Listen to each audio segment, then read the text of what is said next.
नमस्कार, आप देख रहे हैं खबर इंडिया। मैं हूं आपके साथ चंद्रश्री राजपूत। कहते हैं परिवर्तन संसार का नियम है, पर ऐसा परिवर्तन जो सोच से परे हो, अगर वो कल्पना को पीछे छोड़ते हुए वास्तविकता में परिवर्तन हो जाए तो उसे किसी चमत्कार से कम नहीं आंका जा सकता। लेकिन होता तो ऐसा भी है कि कुछ लोगों को सकारात्मक परिवर्तन से भी चिढ़ हो जाती है। कुछ ऐसा ही हुआ है अलीगढ़ मुस्लिम यूनिवर्सिटी यानी AMU में, या इसे आतंकवादियों को जन्म देने वाली यूनिवर्सिटी कहना भी गलत नहीं होगा। जी हाँ, वही AMU जिसका विवादों से बहुत गहरा नाता है, पर अब उसी AMU की एक और नई तस्वीर सबको विचलित कर रही है। AMU एक बार फिर से अपने हिंदू विरोधी रवैये को लेकर चर्चाओं में है। कभी वहां जिन्ना की फोटो को लेकर विवाद होता है तो कभी हिंदू मुस्लिम मुद्दों पर बहस छिड़ जाती है। CAA NRC के वक्त में AMU में खूब आंदोलन हुए। इसके अलावा AMU में PM मोदी और राष्ट्रपति रामनाथ कोविंद के आने का भी खूब विरोध किया गया था। दरअसल अलीगढ़ में MTech के एक हिंदू छात्र का मानसिक उत्पीड़न हुआ है। समुदाय विशेष के छात्र ने तमंचे के बल पर हिंदू छात्र से पाकिस्तान जिंदाबाद के नारे लगवा दिए और साथ ही उसके हाथ से कलावा उतरवाने का भी आरोप लगवा दिया। पीड़ित छात्र का कहना है कि उसकी बहन को भी हिजाब पहनने की धमकी दी गई थी और 1 साल पहले भी ऐसा ही हुआ था। आरोपी छात्र हिंदू छात्रा को सोशल मीडिया पर हिजाब पहनाने की धमकी, विरोध करने पर छात्र के साथ की गई मारपीट और छात्र नेता पुलिस ने जब उसकी तहरीर की तो नॉर्मल धाराओं में उसकी जो है रिपोर्ट लिखाई गई। सिविल लाइन थाना इलाके में इसका जो केस है वो भी दर्ज कर लिया गया। इसी शिकायत को लेकर हिंदूवादी संगठन से जुड़े लोगों के साथ पीड़ित छात्र सिविल लाइन थाने पहुंचे तो पुलिस ने छात्र को कार्रवाई का आश्वासन ही दिया। आपको बता दें कि हिंदू छात्र के साथ मारपीट करने वाला ये वही मुस्लिम छात्र है जिसने लगभग 1 साल पहले AMU की एक हिंदू छात्रा को सोशल मीडिया के जरिए हिजाब पहनने की धमकी दी थी। मामला सुर्खियों में आने के बाद किसी छात्र के खिलाफ पुलिस ने कार्रवाई भी की थी।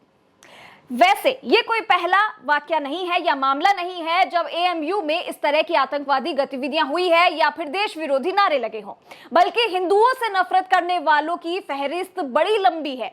यूं तो इस प्रोपेगेंडा पर पलने वाले लोगों की देश में कमी नहीं है, महसूस नहीं होती, जो हिंदू धर्म पर अपशब्द ना बोले या हिंदू विरोधी या देश विरोधी नारे ना लगाए। अब आपको जरा ये बता दें कि इसके पहले की जो लिस्ट है AMU से जुड़ी हुई विवादों से भरी हुई, वो कितनी लंबी है। AMU से पाकिस्तान के संस्थापक मोहम्मद अली जिन्ना की तस्वीर हटाने पर कैंपस में बवाल हुआ। छात्र धरने पर बैठ गए। छात्रों ने पत्रकारों को बुलाकर मारपीट भी की। पटना के एक वीडियो में 2 बार फायरिंग होती भी दिखाई दी और विवाद बढ़ता देख शहर में धारा 144 भी लागू कर दी गई थी। दरअसल धरना दे रहे छात्रों की मांग थी कि जिन्ना की तस्वीर हटाने के लिए कैंपस में घुसे हिंदू युवा वाहिनी के लोगों को गिरफ्तार किया जाए और मामले की न्यायिक जांच हो। तब कांग्रेस, वामपंथी और जिन्ना समर्थकों ने कहा था कि जिन्ना की एक तस्वीर से कोई फर्क नहीं पड़ता। अब इसी यूनिवर्सिटी में आतंकवादी के समर्थन में आवाज उठती दिखाई दी थी और मुस्लिम छात्र उसके लिए शोक सभा भी रखी थी। जब कार्रवाई हुई थी तो यूनिवर्सिटी प्रशासन को ही धमकी दी जाने लगी थी और इन्हें भारत से आजादी के नारे लगाने की इजाजत चाहिए और भारत के टुकड़े करने की आजादी चाहिए। और जाहिर है कि जिन्नावादी सोच का ये साइड इफेक्ट है। फिर आया CAA वाला मामला। जब पूरे देश में बवाल मचा हुआ था तब यहां दंगे भड़काने वालों में से एक हाथ इस यूनिवर्सिटी का भी था। मुसलमान देश बर्बाद करने पर आएंगे तो किसी को नहीं छोड़ेंगे, देश टूट जाएगा, ये बयान था अलीगढ़ मुस्लिम यूनिवर्सिटी के पूर्व छात्र संघ अध्यक्ष फैजुल हसन का। अलीगढ़ मुस्लिम यूनिवर्सिटी के पूर्व छात्र संघ अध्यक्ष का जो CAA का नाम छात्रों को भड़काने का काम करते हुए कैमरे में कैद हो गए। हसन ने छात्रों के धरने को संबोधित करते हुए भड़काऊ भाषण दे दिए और ये बातें कह दी और कहा कि मुसलमान वो कौम है जो किसी देश को बर्बाद करने पर आ जाए तो छोड़ेंगे नहीं। पूर्व छात्र संघ अध्यक्ष ने कहा कि अगर सब्र की सीमा देखनी है तो हिंदुस्तानी मुसलमानों की देखिए। 2 अक्टूबर 1945 को विश्वविद्यालय के कुछ मुस्लिम छात्रों ने एक प्रस्ताव पारित कर कहा कि पाकिस्तान के गठन के लिए वो कुछ भी कुर्बान करने को तैयार हैं। जिन्ना को अलीगढ़ के रहने वाले मोहम्मद शाहजहां का एक पत्र मिला जिसमें उन्होंने लिखा कि इस विश्वविद्यालय के छात्र भारत के मुस्लिमों के लिए हथियार हैं। दरअसल ऐसा एक नहीं बल्कि हजारों उदाहरण हैं जो इस तथ्य की पुष्टि करते हैं कि भारत के सांप्रदायिक विभाजन में अलीगढ़ मुस्लिम यूनिवर्सिटी की एक बहुत बड़ी भूमिका रही थी। 1947 में जब पाकिस्तान बन गया, उसके बाद के सालों में भी वहां से भारत और हिंदू विरोधी गतिविधियां उजागर होती रही। साल 1956 में एक खबर आई थी कि विश्वविद्यालय के छात्रों ने श्रीमद् भागवत गीता की प्रतियों को फाड़ दिया था। कुछ सालों बाद 12 मार्च 1959 को केंद्रीय शिक्षा मंत्री के.एल. माली ने बताया कि विश्वविद्यालय को फोर्ड फाउंडेशन की ओर से 22,14,268 रुपए की सहायता राशि मिली थी, जबकि उस दौर में फोर्ड फाउंडेशन अपनी भारत विरोधी गतिविधियों के लिए हमेशा सुर्खियों में बना हुआ था। बुरहान वानी जब कश्मीर में मारा गया था, तब भी एएमयू में प्रदर्शन जोर शोर पर हुआ था।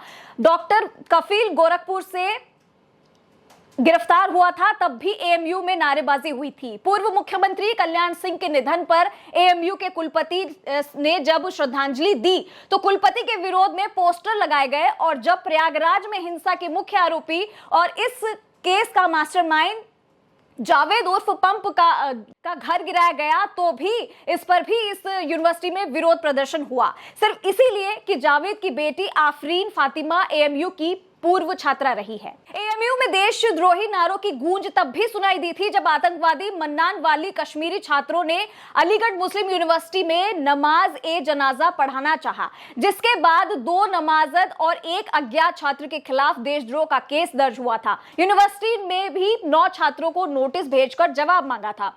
इसी के विरोध में यहां पढ़ने वाले 1200 कश्मीरी छात्रों ने यूनिवर्सिटी छोड़ने की धमकी भी दी थी, और पूर्व छात्र संघ नेता सज्जाद सुभान ने एक चिट्ठी लिखकर एएमयू प्रशासन को चेतावनी दे डाली कि अगर उनकी मांगे नहीं सुनी गई तो 1200 कश्मीरी छात्र अपनी डिग्री छोड़कर कश्मीर वापस चले जाएंगे। संसद पर हमले की साजिश रचने वाले अफजल गुरु की फांसी पर अलीगढ़ मुस्लिम यूनिवर्सिटी में भी विरोध प्रदर्शन का सिलसिला ऐसे चल पड़ा मानो वो उसके घर का ही बेटा हो। नमाज जनाजा के 2 दिन बाद ही कश्मीरी छात्रों ने अफजल को शहीद का दर्जा देते हुए शांति मार्च निकाला। जमकर नारेबाजी की गई, अफजल की फांसी को कश्मीरियों पर अत्याचार बताया और केंद्र सरकार को बहरा कहा। सुप्रीम कोर्ट पर भी टिप्पणियां कर दी और अफजल के केस की तुलना गुजरात दंगे से करते हुए गुजरात के मुख्यमंत्री नरेंद्र मोदी को फांसी की सजा देने की मांग भी इन्होंने कर डाली थी। अफजल का शव उनके परिजनों को देने की मांग इन्होंने उठाई थी, और इतना ही नहीं कि सरेआम ये सब हुआ था, मगर पुलिस प्रशासन मूक दर्शक बनकर बैठा था। ये जो जितना भी कांड और ये सब चीजें हुई थी वो सब इसी यूनिवर्सिटी में हुआ था। हिंदू धर्म को गरियाने और उसके आराध्यों को टारगेट करने का या देश में रहकर देश विरोधी नारे लगाने से किसी का भी भला नहीं होगा, ये सब जानते हुए पर बेवकूफों को एजेंडा चलाने की ऐसी सनक है कि मार भी खा लेंगे, गाली खा भी लेंगे, और खैर इसके तो अब आदी ही हो गए हैं।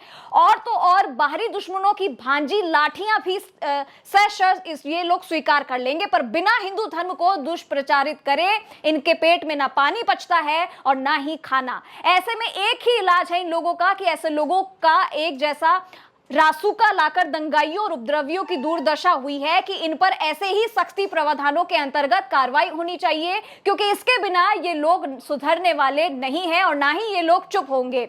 इसी तरह की मानसिकता, इसी तरह का विरोध और देश विरोधी नारे हमेशा एएमयू यूनिवर्सिटी में लगते आ रहे हैं, और हमने अक्सर देखा है कि दंगे भड़काने का काम भी इसी यूनिवर्सिटी में होता है, जो छात्रों के द्वारा किया जाता है। बड़ी तादाद में ये लोग इकट्ठा होकर नारेबाजी करते हैं और इसी देश में रहकर पाकिस्तान जिंदाबाद के नारे लगा देते हैं। आपका क्या कहना है इस पूरी घटना को लेकर?